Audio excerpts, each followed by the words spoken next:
Preparation of phenol हा point आपण बघतोय आणि त्याच्यामध्ये from chlorobenzene that is Dow's process and from benzene sulphonic acid या दोन रिॲक्शन आपण ऑलरेडी बघितल्या.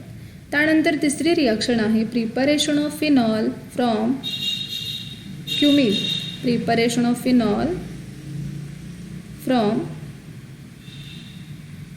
क्युमिन. ओके, तर क्युमिन म्हणजे काय? See here.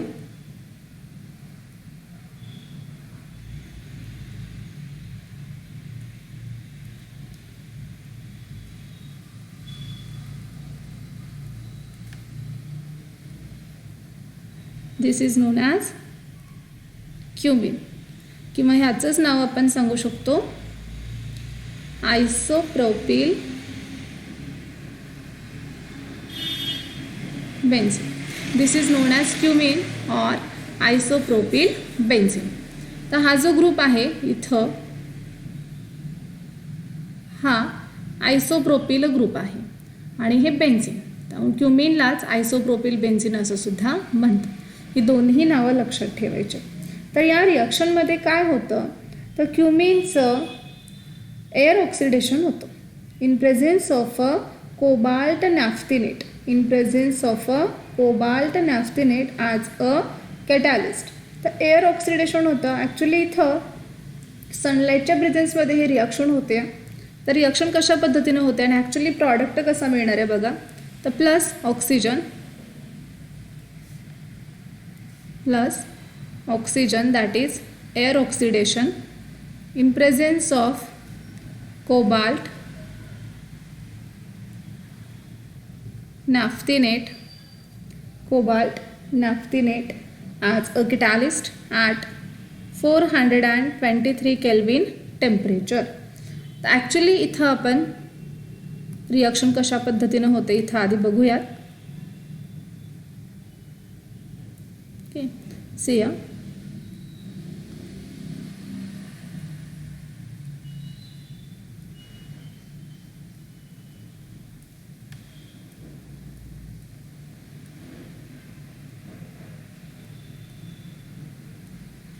Cumin plus oxygen. तर ही जी रिॲक्शन आहे ही सनलाईटच्या प्रेझेन्समध्ये होते. मग जसं की 11वीला आपण बघितलं आहे सनलाईटच्या प्रेझेन्समध्ये जर रिॲक्शन होत असेल किंवा पेरॉक्साईडच्या प्रेझेन्समध्ये जर रिॲक्शन होत असेल तर रिॲक्शन ॲक्च्युली कशा पद्धतीनं होते तर फ्री रॅडिकल मेकॅनिझम किंवा होमोलायटिक बॉन्ड फिशन. याच्यामध्ये काय होणार आहे होमोलायटिक बॉन्ड फिशन. ते बॉन्ड फिशन कसं होतं तर हा ऑक्सिजनमध्ये शेअर झालेला जो डबल बॉन्ड आहे त्याच्यातला एक इलेक्ट्रॉन इथं एक इलेक्ट्रॉन इथे तर पाय बॉन्ड काय होतो ब्रेक होतो. आणि इथं कुठं होमोलायटिक बॉन्ड फिशन होणार आहे तर कार्बन आणि हायड्रोजनमध्ये. तर इथं एक इलेक्ट्रॉन याच्याकडं आणि एक इलेक्ट्रॉन याच्याकडं. म्हणजे इथं ॲक्च्युली आपण काय केलं बघा हा कम्प्लीट बॉन्ड ब्रेक केला आहे आणि ह्याच्यातला हा जो पाय बॉन्ड आहे हा ब्रेक केला आहे. म्हणजे ऑक्सिजनमध्ये डबल बॉन्ड होता तो सिंगल बॉन्ड राहणार आणि कार्बन आणि हायड्रोजनमधला बॉन्ड ब्रेक झाला आहे. कार्बनवरती फ्री रॅडिकल आला हायड्रोजनवरती फ्री रॅडिकल आला. मग आपला प्रॉडक्ट कसा तयार होईल बघा. प्रॉडक्ट तयार होत असताना हा बाकीचा जो पार्ट आहे तो आहे तसाच येणार आहे.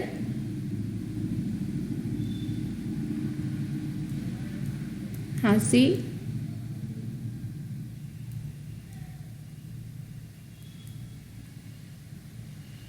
CH3 आणि या ठिकाणी काय होतं तर हा कार्बन आपल्याकडे प्रेझेंट असणारा सिंगल इलेक्ट्रॉन ह्या ऑक्सिजन बरोबर सपोर्ट करतो किंवा ह्या ऑक्सिजन बरोबर तो पेअर करतो आणि हा हायड्रोजन आपल्याकडचा इलेक्ट्रॉन ह्या ऑक्सिजन बरोबर पेअर करतो. मग हा बॉन्ड ऑलरेडी तुटलेला आहे आणि ऑक्सिजनमध्ये सिंगल बॉन्ड आहे.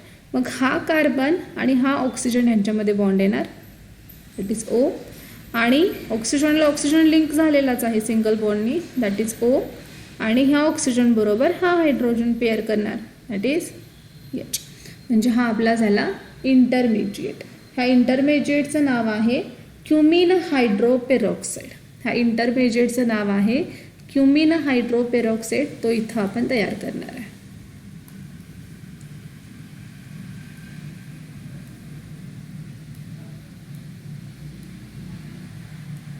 So cumin on air oxidation converted into cumene hydroperoxide. Peroxide, converted into cumene hydroperoxide. आता ह्याला हे क्युमिन हायड्रो पेरॉक्साईड असं का म्हणतात, तर हा एवढा पार्ट झाला क्युमिनचा. ऑक्सिजनला ऑक्सिजन लिंक आहे, ह्याच्यावरती -1 चार्ज आहे, ह्याच्यावरती -1 चार्ज आहे, म्हणजे हा झाला पेरॉक्साईड. आणि हा hydro, that is known as cumene hydroperoxide. याचं नाव इथं लिहूया.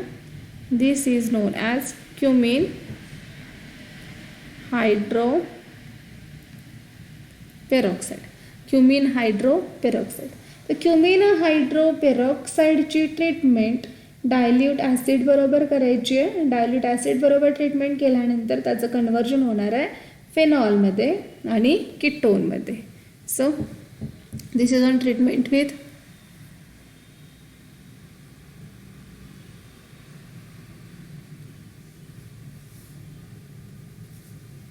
dilute acid,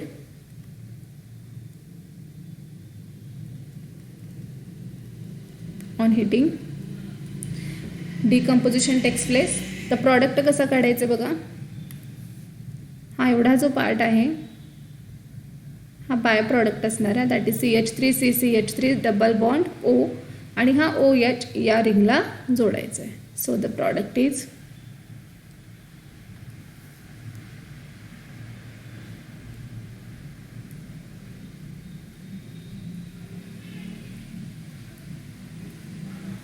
OH, that is phenol plus acetone. Phenol plus acetone. तर या रिॲक्शनमध्ये मिळणारा जो बाय प्रॉडक्ट आहे याचेसुद्धा भरपूर युजेस आहेत. Therefore a valuable by product is form, and this reaction is use for the preparation of phenol from cumene. पुन्हा बघा, क्युमिनचं एरोक्सिडेशन होतं. या ठिकाणी काय होणार आहे, होमोलायटिक बॉन्ड फिशन होणार आहे. होमोलायटिक बॉन्ड फिशन झाल्यानंतर इथं ऑक्सिजन आणि ऑक्सिजनमधला हा जो डबल बॉन्ड आहे ह्यापैकी हा सिंगल बॉन्ड ब्रेक होतो. कार्बन हायड्रोजनमधला हा बॉन्ड ब्रेक होणार आहे.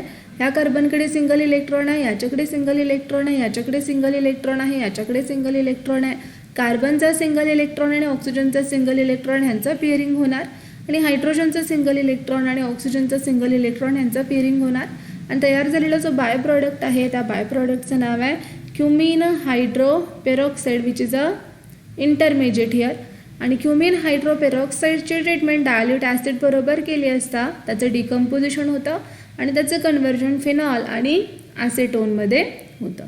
तर ही झाली एक reaction, that is preparation of phenol from cumin.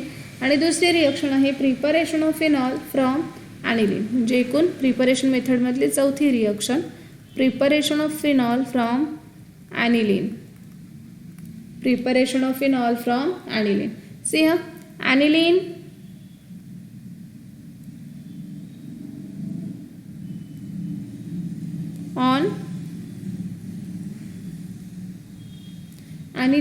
on treatment with nitrous acid.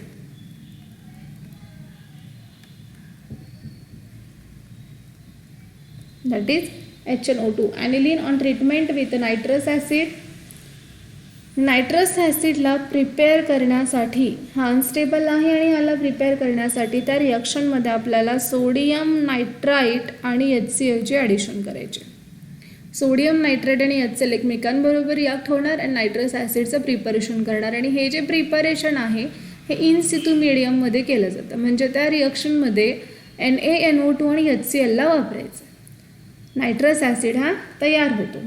This reaction takes place at low temperature, that is 273 Kelvin to 278 Kelvin temperature, that is 0 to 5 degree centigrade. ह्या रिॲक्शनसाठीची actual temperature range आहे 273 Kelvin to 278 Kelvin, that is 0 to 5 degree centigrade or 0 degree centigrade to 5 degree centigrade. अगदी low टेम्परेचरला ही reaction conduct केली जाते. ॲनिलीनचं conversion होणार आहे की आतमध्ये bond साकवा,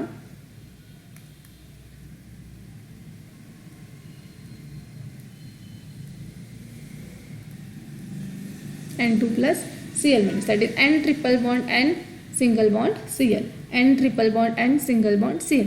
नायट्रोजनवरती plus charge, Cl वरती minus charge. and this is known as benzene diazonium chloride. Diazo म्हणजे N2 group. Diazo म्हणजे N2 group, that is benzene diazonium chloride. This is known as benzene diazonium chloride. Benzene diazonium chloride. And this benzene diazonium chloride on treatment with water, on heating, on treatment with water, that is on hydrolysis, that is on hydrolysis, that is on hydrolysis on heating, hydrolysis on heating converted into phenol. म्हणजे हा complete group आहे, हा complete group इथून निघून जातो, हा N2Cl group complete निघून जातो आणि त्याचं कन्व्हर्जन होणार आहे फिनॉलमध्ये. म्हणजे आपण काय करणार आहे, वॉटर ॲड करणार, वॉटरमधला H प्लस OH मायनस हा H आणि हा Cl, दॅट इज HCl हा बाय प्रॉडक्ट झाला, N2 हा आपल्याला बाहेर पडलेला मिळाला आणि हा OH इथं जोडला जातो, दॅट इज फिनॉल. किंवा सिम्पली काय करा, N2Cl कंप्लीट बाहेर काढायचा आणि OH जोडायचा आहे. So get converted into phenol plus diazonium, that is N2 plus N2, nitrogen gas बाहेर पडतो. आता हा जो बेन्झीन डायझोनियम सॉल्ट आहे हा रूम टेम्परेचरला स्टेबल नाही आहे. लो टेम्परेचरला काही काळासाठी स्टेबल राहतो, पण टेम्परेचर वाढलं की त्याचं लगेचच डिकम्पोजिशन होतं आणि त्याचं लगेचच कन्व्हर्जन कशामध्ये होणार आहे, फेनॉलमध्ये होणार आहे. पुन्हा बघा, ॲनिलीन on treatment with nitrous acid in presence of a sodium nitrate and HCl at low temperature, that is 273 to 278 Kelvin temperature at 0 to 5 degree centigrade. इथं घ्या 273 to 278 Kelvin temperature, converted into benzene diazonium chloride. Diazo group म्हणजे कोणता, N2 group, converted into benzene diazonium chloride. And this benzene diazonium chloride on water, on hydrolysis or on treatment with water, converted into phenol plus nitrogen gas. Nitrogen gas काय होतो, evolve होतो. तर या ठिकाणी आपण preparation of phenol या reaction संपवलेल्या आहेत आणि या पुढचा आपला पॉईंट असणार आहे physical properties of alcohols and phenols.